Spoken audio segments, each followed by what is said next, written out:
I've been doing a lot of reading about what you guys do, which is presumably, what is it you do?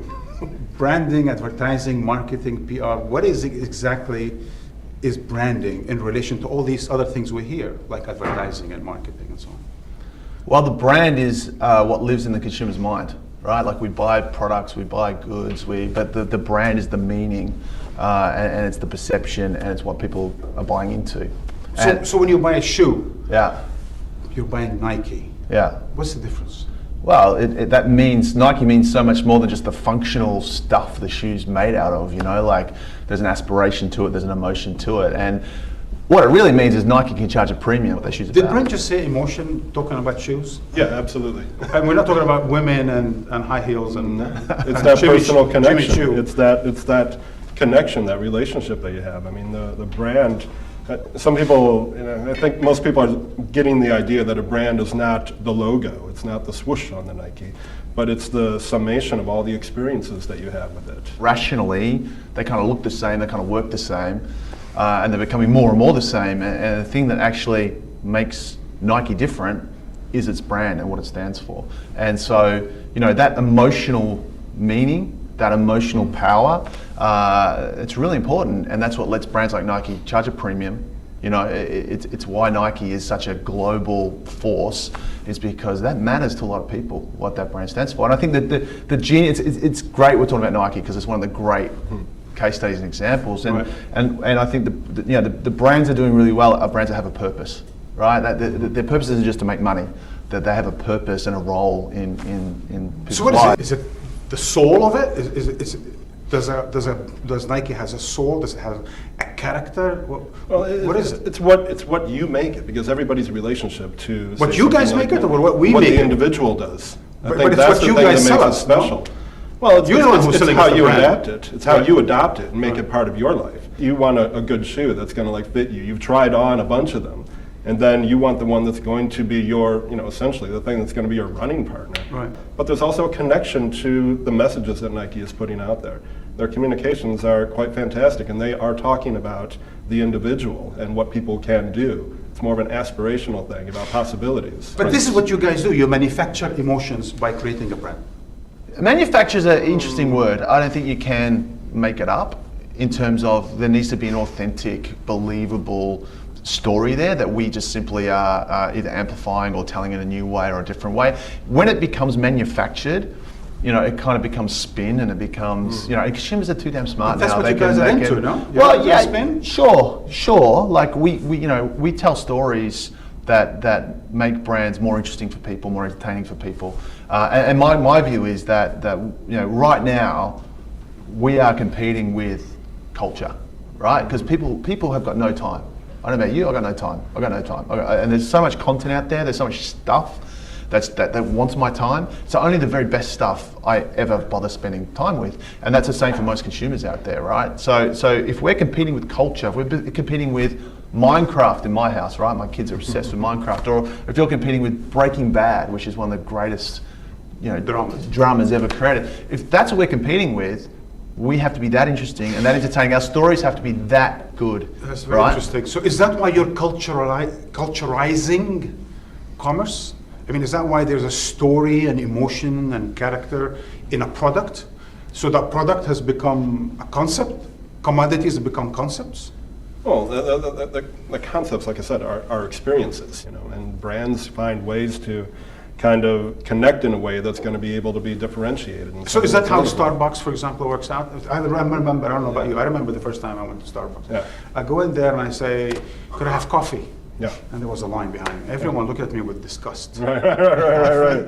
Speaking the wrong language. Yeah. I mean, I still go in there and ask for a large coffee. I mean, that's what I get. But So you're not everybody else asking has with their that other doppio thing. latte, whatever, with the jazzy music? No, but that's what people love about it, though, because it's like the Nikes. Like everybody that I know wears different Nikes.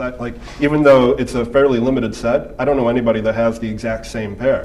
You go into a Starbucks, the drink that I order is going to be different from what you order, and different from what you order. Right. Everybody's got their own thing, and I think it's that sense of identity that the brand allows to happen. I think Starbucks is interesting because Howard Schultz is a really inspiring leader, and my favorite Starbucks kind of story was when Starbucks was losing its way a little bit, its product wasn't very good, and Howard Schultz shut the stores for a day to retrain the baristas on how to make good coffee, and that is a really strong message from a CEO, right? I mean, he lost millions and millions of dollars by closing those stores, but it sent such a message to Starbucks customers that we care about the coffee, we care about the experience, and I think that's what brands have to do. It's not about what we say and what we message to you, but what we spin. You've got to do stuff. You've got to have actions that speak louder than words, and I think that's what the really smart brands are doing today. So is it what it is? Is it the essence of it, or is it what it promises to be? It's fulfilling a promise. I came to one conclusion. Help me out if I'm right or wrong about this. It's not about what this corporation or what this product is or does. It's about who this company is. It's about the who. It's about the essence of it. It's not about its function. Yeah, Perhaps. I think it's why. Yeah, exactly. I think Why? why. I think who's interesting. The brand is about why, not Yeah, about the I think who. it's about purpose, right? I mean, I think it used. Who's important? I know who you are, know your character, know your values, right? Like, and I think, and if we approach brands more like people, we'll tend to get it right. That's what it is, right? But I think it's about why you're doing why, it. yeah. It's Purpose. much more like why are you doing this show? You know, like that's really the whole essence of this. Right. And when you go back and look at when these beautiful brands were started, they were started for a reason and with a purpose. And I think often brands forget about that, you know. But you know, brands that have a purpose in our lives and have a reason to exist and a real role that we care about, they're the brands that are winning, you know, today. Speaking of winning, why is it America that has the biggest brands? Invented it. Invented it. Invented it, right? Somewhere Invented between it. the UK and I think the United States, right? Yeah. I mean, you think of that. There's that wonderful Andy Warhol quote about how America invented the product, like Coca-Cola, where whether you're the president or whether you're Elizabeth Taylor, whether you're just me, you're going to get the same Coke as everybody else. And you're I think- going to eat the same tomato soup. Isn't that interesting? Isn't that interesting that you're right? Like there are these amazing American brands that are so incredibly democratic and for everyone, Coca-Cola, Walmart, whatever. And yet the country seems to have kind of lost its way a little bit when it comes to that, right? Like, but the brands are inherently kind of democratic. And that's the other part of that. I mean, the opposite side of that is that things like Starbucks, things like Nike, things like even like Facebook or Google are all about something that is individual. Something that can you can make your own. When I think of brands, I think of standardization.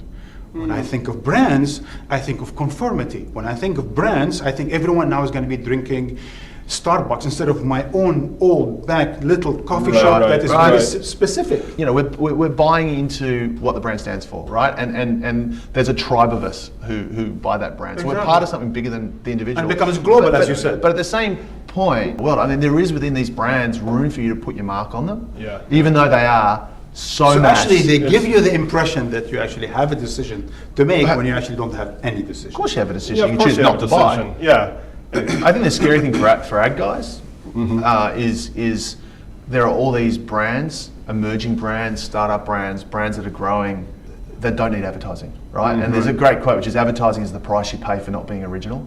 So if the product or the brand itself doesn't have a story or doesn't have great design or doesn't have something inherently interesting about it. When you say it doesn't have a story, Yeah. we're back to the why and we're back to the emotion and we're back to the construct of some kind of a human community of a relation of sort, right? Is that what we're talking about?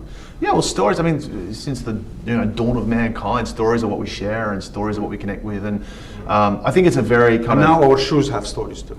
Sure. No. So disagree. All shoes don't have stories. Nikes have a story, right? And that's the difference, that not every shoe has a story. Branding now is becoming a major part of the non-commercial, Right. of the political and the social and the non-governmental. Yeah.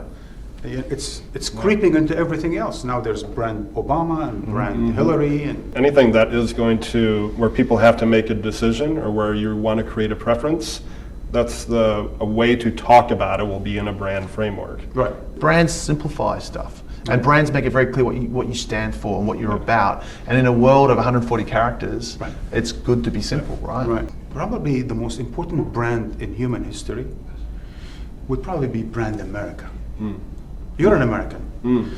I think internally and internationally, I don't think there's a bigger, greater, more important brand, no? It's a pretty big deal. It's a very big deal, and it's a complicated one. It's like any brand. It's complicated. There's the provenance, the history, the multifacetedness to it. Like, you know, for so many people, it's an amazing thing, and then there's so many complicated things about it. No one talks about Australia that way. Come on. Does anyone talk about Australia? That's a great brand. Excuse No, me. but it is interesting. talks about Australia But it that is way? interesting to come back to what we were talking about before, the difference between an emotional connection and a rational connection. So America, the brand, has there's deep emotion around it all over the world. Great stories, it's deep emotion. Finland, Yeah. I don't know, make Nokias. I mean, you know what I mean? Like they're like compared to other Santa countries. Claus was born in Finland. Until Coca-Cola Took it showed us over. what he really Yeah, looks yeah. like in a red and white suit, Yeah. right? And Was it Coca-Cola? Yeah, absolutely. That's why he's red. That's why. yeah, Coca-Cola. That's why Santa Claus, as we know him, is red and white, Coke's colours, and that appeared first in a Coke ad, you know, at the turn of the century, and that is now the global image for Santa Claus, you know. So, Yeah. yet born in Finland. I think the brands have transcended America. I think the brands we're talking about, the brands that we're revering, are truly global brands. Yeah. Nike, Apple, Coke. Facebook, Twitter. Facebook, I mean, Twitter, Google, you know, like they're truly they're not American. They're really global. Well, guess what? Our program is really global. It's called Empire. You've seen maybe a bit. Yeah, yeah. How would you brand it? Well, I mean, you're branding it. I am. You know, while the questions you're asking, the way that you're approaching it. Now how you're that's like visually being smart? packaging it. Well, I don't know about that. Let's not get carried away. But I mean, how you're packaging it, the visual expression of that. You know, I'm a designer, so that's where I'll spend my time. Is that completely aligned with what the content is about and Well, what it's funny like to and watch hip, the I guess. show? Well, I don't know. Certainly not fun and hip. But you guys are.